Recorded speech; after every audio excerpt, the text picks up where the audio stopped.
Napasugod si LeBron James, kinabahan si LBJ sa nangyari. Chet Holmgren nag-ala Kobe Bryant, kabahan na talaga si Wembanyama. Eto na yata ang pinaka nakakahiyang pangyayari ngayon sa NBA, ang sigawan ng sariling home crowd ang kanilang team na ibenta na lang ang franchise.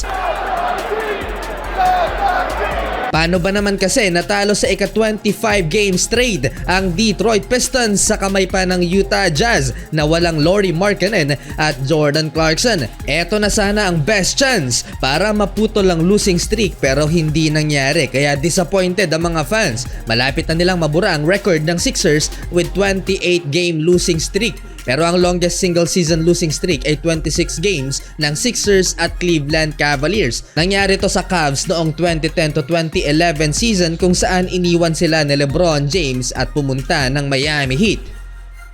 No Kawhi Leonard, big problem naman para sa LA Clippers. Naputol na ang 9-game winning streak ng LA kontra Oklahoma City Thunder. Homecoming pa naman din sana ni Russell Westbrook sa OKC at nag-standing ovation sa kanya ang Thunder fans. Pinalakpakan ng kanilang former superstar at face of the franchise. Natambakan mga idol ang Clippers 134-115 sa likod ng 31 points ni SGA at monster game performance ng rookie Chet Holmgren, 23.6 rebounds, 7 assists in 29 minutes, shooting 81% from the field.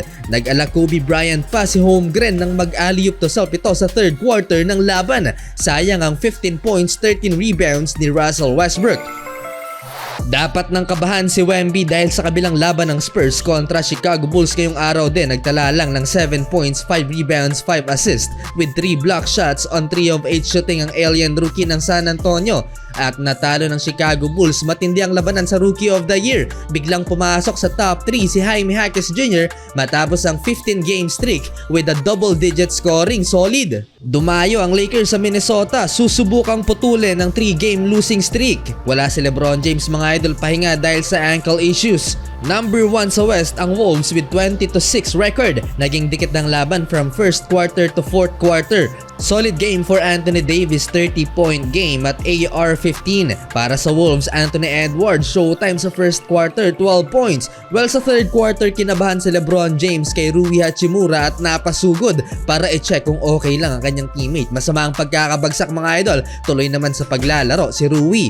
Last 3 minutes ng final quarter, umabot ng 13 points ang lamang ng Timberwolves dahil kay Mike Conley at Anthony Edwards. Rudy Gobert, ginulangan naman si Anthony Davis at reverse alley-oop dunk mga idol mula sa French big man. Step up pa sana si D'Lo sa final quarter pero sa huli, kinulang sa oras ang LA Lakers. Final score 118-111, panalo ang home team, 21-6 record na ang Minnesota Timberwolves.